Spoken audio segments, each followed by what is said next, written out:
Hello नमस्कार दोस्तों, स्वागत है आपका ITI and CITS welded channel में। दोस्तों आज की वीडियो है आपकी डीआरडीओ सेप्टेम 10 के वेल्डेड ट्रेड के क्वेश्चन हम करेंगे। प्रीवियस ईयर के क्वेश्चन हम करने वाले हैं, ठीक है दोस्तों। तो दोस्तों ये जो क्वेश्चन है आपके, ये दोस्तों प्रीवियस ईयर के सारे क्वेश्चन मैं आपको कराऊंगा, ठीक है। कौन से कराऊंगा? प्रीवियस ईयर के क्वेश्चन कराऊंगा डीआरडीओ के। और दोस्तों ये जो आपका सिलेक्शन जो होगा 2022 और 23 के बैच में सिलेक्शन होगा डीआरडीओ में। अगर दोस्तों आप एग्ज़ाम क्लियर करते हैं तो 2022-23 के आप बैच के स्टूडेंट जो है माने जाएंगे, ठीक है। तो दोस्तों चलिए दोस्तों स्टार्ट कर लेते हैं, अपने क्वेश्चन की तरफ चलते हैं। तो क्वेश्चन दोस्तों अगर ये दोस्तों आपकी जो है, आपको बता दूं कि ये आपकी छठी क्लास है, सॉरी दोस्तों ये 7वीं क्लास है।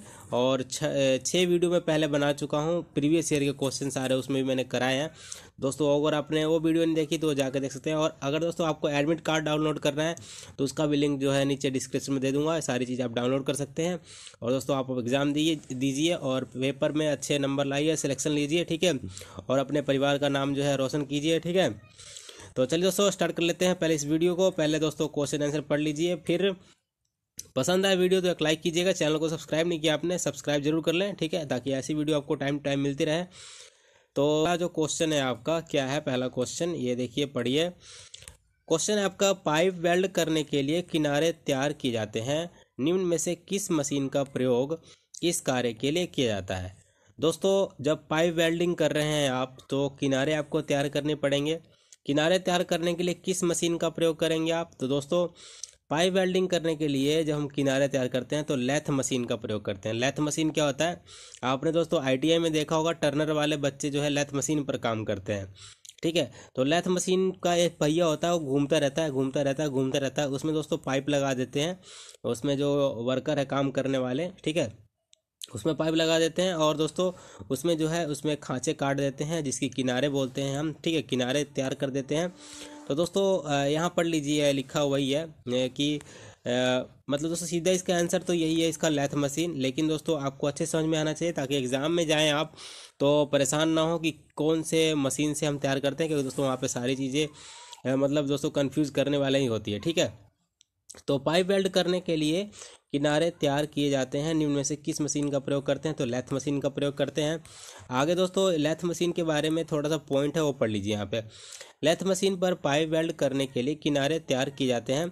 लेथ मशीन में गोल घूमता हुआ चक होता है, जिस पर जॉब को गोल घुमाकर उनके किनारे VUT या वेबल आकार में मशीनन किया जाता है, यानी मशीनन यानी बनाया जाता है उसको, ठीक है दोस्तों। तो आपका ये क्वेश्चन जो है अच्छे से क्लियर हो गया होगा। चलिए दोस्तों नेक्स्ट क्वेश्चन पे चलते हैं हम। नेक्स्ट क्वेश्चन है आपका दोस्तों टैग वेल्डिंग से रिलेटेड। टैग वेल्डिंग क्या होता है? टैग वेल्ड दोस्तों आपको पता ही होगा, जब आप आईटीआई में थे तो आपके टीचर ने समझाया भी होगा और बताया भी होगा कि दोस्तों ये एक प्लेट है आपकी और दूसरी प्लेट है, ठीक है। ये तो दोस्तों यहाँ पे पहले हम जो एक टांका लगाते हैं और यहाँ पे टांका लगाते हैं, और दोस्तों आपका टैग वेल्ड कहलाता है, ठीक है। ये दोस्तों क्यों लगाया जाता है, क्यों लगाते हैं दोस्तों? अगर हम इसको बिना लगाए हम वेल्डिंग करते हैं यहाँ से, दोस्तों इसके जो प्लेट है इधर उधर भाग जाते हैं और हमारी जो है इसके बीच में जो है ज़्यादा गैप हो जाता है और वेल्डिंग अच्छी नहीं आती, इसलिए दोस्तों टैग वेल्ड लगाया जाता है, ठीक है। तो दोस्तों ये मैंने बता दिया आपका एक, लेकिन क्वेश्चन हमारा कुछ और है। तो क्वेश्चन क्या है देखिए, टैग वेल्ड के दौरान लैप जॉइंट में ऊष्मा प्रवाह की कितनी दिशाएं होती है? तो लैप जॉइंट में ऊष्मा प्रवाह की दिशाएं कितनी होती है दोस्तों? 2 दिशाएं होती है, ठीक है। ये दोस्तों जॉइंट के हिसाब से अलग अलग होता है। आपके अभी आगे क्वेश्चन एक और आएगा, ये पहले ध्यान दीजिए। लैप जॉइंट के दौरान सॉरी दोस्तों टैग वेल्ड के दौरान लैप जॉइंट में ऊष्मा प्रवाह की कितनी दिशाएं होती है? तो 2 दिशाएं होती है, ठीक है। टैग वेल्ड के दौरान लैप जॉइंट में ऊष्मा प्रवाह की दिशाएं कितनी होती है? 2 दिशाएं होती है, ठीक है दोस्तों। तो ये भी आपको समझ में आ गया होगा लगभग, ठीक है। लैप जॉइंट में कितनी दिशाएं होती हैं? 2 दिशाएं होती है, ध्यान रखिएगा दोस्तों। ये सबसे आसान क्वेश्चन मैं इनको मानता हूं, क्योंकि दोस्तों ये चित्र बना देते हैं और हमें देखना होता है कि कौन सा ये जो है डायग्राम है, ठीक है। तो दोस्तों ये लिखा हो इसमें कि निम्न चित्र में प्रदर्शित जोड़ का नाम बताइए। प्रदर्शित यानी दिखाई देने वाले जोड़ का नाम बताना है। तो दोस्तों आप इसको देख के अगर बता सकते हैं, अगर आपने आईटीआई में डायग्राम बनाया होगा, lap joint, butt joint, T joint, corner joint, तो कौन सा जॉइंट है दोस्तों? ये कॉर्नर जॉइंट है, ठीक है। तो दोस्तों ये बहुत ही आसान क्वेश्चन मैं इनको मानता हूँ, अगर एग्जाम में आया तो बिल्कुल छोड़ कर नहीं आना है आपको, ठीक है। तो कौन सा जॉइंट है? ये आपका कॉर्नर जॉइंट है, ठीक है। कॉर्नर जॉइंट के बारे में कुछ दोस्तों इसमें लाइनें हैं, तो देख लीजिए। 2019 में क्वेश्चन आपसे पूछा गया है, ये टेक्नीशियन बी के लिए डीआरडीओ में ही, ठीक है। चित्र में प्रदर्शित जोड़ कॉर्नर जॉइंट फिलेट जोड़ दिखाया गया है। जब दो प्लेटों के किनारों को आमने सामने रखकर किसी कोण पर आपस में मिलाकर वेल्ड किया जाता है, इसमें प्लेट के किनारों की तैयारी की आवश्यकता नहीं पड़ती। ये जोड़ क्या होते हैं, सस्ते होते हैं। ठीक है दोस्तों, जहाँ पे मेहनत नहीं लगती और वहाँ पे दोस्तों कम खर्च आता है, वो दोस्तों हमारे लिए सस्ते होते हैं। तो दोस्तों यहाँ पे जो है हम यहाँ पे किनारों की तैयारी नहीं करते हैं, सीधा हम प्लेट रखते हैं और वेल्डिंग मार देते हैं। ठीक है, तो यहाँ पे हमें सस्ता पड़ जाता है। ठीक है, इसीलिए ये दोस्तों सस्ता जोड़ बताया गया है इसको।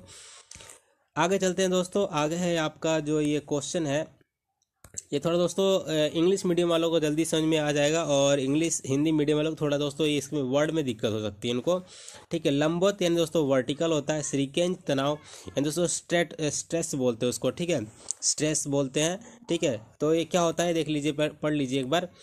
तिरछे व लंबवत उत्पन्न होने वाले वेल्ड श्रीकेंज तनाव को कम किया जाता है। ठीक है, तो स्ट्रेट जो है स्ट्रेस को कैसे कम करते हैं इसमें बताया गया है। ठीक है, तो यहाँ पे देखिए आपका आंसर है इसका बैक स्टेप तकनीक द्वारा यानी बैकवर्ड वेल्डिंग द्वारा जो है स्ट्रेस को कम कर सकते हैं हम। ठीक है, स्ट्रेस यानी तनाव को कम कर सकते हैं। इसको पढ़िए पहले क्या लिखा है ये, आपको दोस्तों आंसर समझ में आ गया होगा।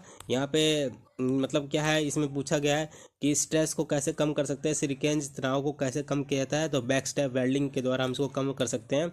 ठीक है, 2008 में क्वेश्चन पूछा गया, इसके आने की संभावना वैसे कम ही है, फिर भी पढ़ लीजिए आप इसको। तिरछे व लंबवत उत्पन्न होने वाले वेल्ड श्रीकेंज तनाव को बैक स्टेप तकनीक द्वारा कम किया जाता है। इस विधि में प्रत्येक वीड के साथ प्लेट वेल्ड के लॉकिंग प्रभाव के कारण कम मात्रा में फैलती है। ठीक है दोस्तों, वही बात मैं आपको समझाना चाहता था। देखिए दोस्तों, यहाँ पे इसमें बैकवर्ड वेल्डिंग का क्यों प्रयोग किया गया है।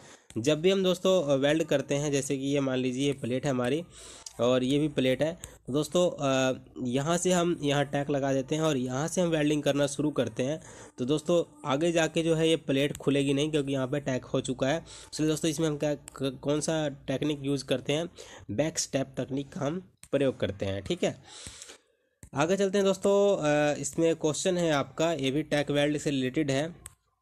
तो क्या है क्वेश्चन यहाँ पे, टैक वेल्ड के दौरान एज जॉइंट में ऊष्मा प्रवाह की कितनी दिशाएं होती है। दोस्तों ऊपर हमने पढ़ा था लैप जॉइंट और यहाँ पे है दोस्तों एज जॉइंट, यही आपको ध्यान रखना है। तो एज जॉइंट में क्या होता है, एक दिशा की ओर ऊष्मा प्रवाह हमारी होती है। ठीक है, आंसर इसका देखिए दोस्तों, यहाँ पढ़ लीजिए। एक टैक वेल्ड के दौरान एज जॉइंट में ऊष्मा प्रवाह का एक दिशा में होता है। एज जॉइंट यानी एज जोड़ कम पेनिट्रेशन होने के कारण ये जोड़ कमजोर होते हैं। इसमें फिलर धातु भी बहुत कम व्यय होता है। ठीक है, तो दोस्तों इसमें कमज़ोर जोड़ होता है और इसमें फिलर मेटल भी कम यूज़ होता है, इसलिए दोस्तों कमज़ोर भी होता है। ठीक है, यानी कम जो मेटल यूज़ होगा तो कमज़ोर ही बनेगा। ठीक है, आगे दोस्तों ये आपका 76 क्वेश्चन नंबर है। ठीक है, तो इसको पढ़ते हैं, क्या है आपका, इसको दोस्तों पढ़ लेते हैं। टैक वेल्ड के जॉइंट के एक सिरे पर अधिकतम लंबाई कितनी रखी जाती है। यानी जब टैक वेल्डिंग करते हैं दोस्तों, ये प्लेट है आपकी और ये भी प्लेट है आपकी, तो यहाँ पर टैकिंग करते हैं तो इसको कितनी लंबाई रखते हैं, कम से कम कितनी लंबाई रख सकते हैं। 2019 में क्वेश्चन आपसे पूछा गया है, तो कितनी रख सकते हैं, 35 मिलीमीटर तक आप इसका जो है टैकिंग को आप रख सकते हैं। ठीक है, तो टैकिंग कितनी रखना है आपको, 35 मिलीमीटर। ठीक है, 35 मिलीमीटर तक आपको क्या रखना है, टैकिंग जॉइंट रखना है। तो यहाँ पे टैक वेल्ड से रिलेटेड कुछ पॉइंट है, इसको पढ़ लेते हैं। टैक वेल्ड के जॉइंट के एक सिरे पर अधिकतम लंबाई जो है 35 मिलीमीटर तक रखी जाती है। टैक वेल्ड को उपयुक्त पेनिट्रेशन प्राप्त करने के लिए नियमित अंतराल पर उच्च धारा के साथ लगाया जाता है। जहां प्लेटों को फिक्सचर में न पकड़ा जा सके वहां टैक वेल्ड लगाए जाते हैं। ठीक है, जहां पे दोस्तों उसको पकड़ा नहीं जा सकते प्लेटों को, वहां पे जो है टैक वेल्ड लगाते हैं, ताकि दोस्तों प्लेट इधर उधर ना भाग सके, उसको टैक वेल्डिंग भी बोलते हैं। ठीक है, टैक वेल्डिंग कितनी लंबाई रखते हैं दोस्तों, तो 35 मिलीमीटर तक उसकी जो है टैक वेल्डिंग की लंबाई रखते हैं। ठीक है, 2019 में आपसे पूछा गया क्वेश्चन है। आगे दोस्तों 85 नंबर क्वेश्चन देखते हैं, क्या है ये, निम्न में से कौन सा स्थायी जोड़ है। तो कौन सा स्थायी जोड़ है, आपको पता होगा कौन सा स्थायी जोड़ है, वेल्डिंग स्थायी जोड़ है आपका। वेल्डिंग जोड़ एक प्रकार का स्थायी जोड़ है, 2019 में क्वेश्चन पूछा गया टेक्नीशियन में। ठीक है, तो वेल्डिंग एक क्या है, एक प्रकार स्थायी जोड़ है। वेल्डिंग ये एक ऐसी विधि है जिसके द्वारा धातुओं को उचित तापमान देकर दबाव या बिना दबाव के स्थायी रूप में से जोड़ा जाता है। ठीक है, तो दोस्तों ये आपका हो गया, बहुत ही ईजी क्वेश्चन था मेरे हिसाब से, तो बाकी आपका पता नहीं। ठीक है, आपके लिए भी आसानी होगा अगर आपने पढ़ा होगा वेल्डिंग थ्योरी। आगे तो क्वेश्चन चलते हैं दोस्तों। आगे क्वेश्चन है आपका, ये देखिए पढ़िए इसको। रेजिस्टेंस वेल्डिंग से क्वेश्चन आया हुआ है आपका। ये दोस्तों 2016 में पूछा गया है, आ सकता है एग्जाम में, तो सीरियस होकर पढ़िए इसको। तो क्वेश्चन है आपका दोस्तों, रेजिस्टेंस वेल्डिंग में प्रयोग की जाने वाली इलेक्ट्रोडों की धातु कौन सी होती है। रेजिस्टेंस वेल्डिंग में कौन सी इलेक्ट्रोड प्रयोग करते हैं, कॉपर की इलेक्ट्रोड प्रयोग करते हैं, ठीक है। कॉपर कौन सा होता है दोस्तों, अगर आपने कभी किया होगा स्पॉट वेल्डिंग तो आपको ध्यान होगा। स्पॉट वेल्डिंग में क्या होता है आपका कि ऊपर एक इलेक्ट्रोड लगा होता है, नीचे एक इलेक्ट्रोड लगा होता है, और नीचे दोस्तों बीच में प्लेट डाल के उसको वेल्डिंग कर देते हैं, ठीक है। तो दोस्तों रेजिस्टेंस वेल्डिंग में ही आ जाते हैं। तो पढ़ लेते हैं एक बार हम रेजिस्टेंस वेल्डिंग में प्रयोग की जाने वाली इलेक्ट्रोड धातु कॉपर की बनी होती है, ठीक है। रेजिस्टेंस वेल्डिंग केवल प्रतिरोध के कारण उत्पन्न हुई ऊष्मा द्वारा चादरों की सतह को प्लास्टिक स्थिति तक गर्म करने के उपरांत दबाव देकर जोड़ा जाता है, ठीक है। तो दोस्तों ये स्पॉट वेल्डिंग की ही एक नाम है, रेजिस्टेंस वेल्डिंग, ठीक है। तो स्पॉट वेल्डिंग आपको पता होगा, बहुत ही आसानी से की जाती है वेल्डिंग। आगे दोस्तों ये आपका स्टेनलेस स्टील सोल्डरिंग के लिए फ्लक्स प्रयुक्त होता है। स्टेनलेस स्टील सोल्डरिंग के लिए फ्लक्स प्रयुक्त होता है, कौन सा फ्लक्स प्रयुक्त होता है। तो दोस्तों यहाँ पे आपका ये लिखा है तीनों, ठीक है। यानी दोस्तों यहाँ पे तीनों आपके प्रयोग होते हैं, zinc chloride, ammonium chloride, hydrochloride, उपरोक्त तीनों का मिश्रण, ठीक है। तो यहाँ पे तीनों हो जाएगा आपका। तो इसको देखिए यहाँ पे यही लिखा हुआ है, तो ज़्यादा टेंशन की जरूरत नहीं आपको। स्टेनलेस स्टील सोल्डरिंग के लिए निम्नलिखित फ्लक्स प्रयुक्त होते हैं, hydrochloride, ammonium chloride, zinc chloride, ठीक है दोस्तों। तो ये आपका मैंने ये लास्ट क्वेश्चन था आपका। तो कैसी लगी ये वीडियो पसंद आई तो एक लाइक कीजिएगा। चैनल को सब्सक्राइब नहीं किया आपने, सब्सक्राइब करके बेल आइकन प्रेस कर दे ताकि आने वाले वीडियो की नोटिफिकेशन आपको टाइम पर मिलती रहे, ठीक है दोस्तों। तो मिलते हैं वीडियो में, थैंक्स फॉर वॉचिंग।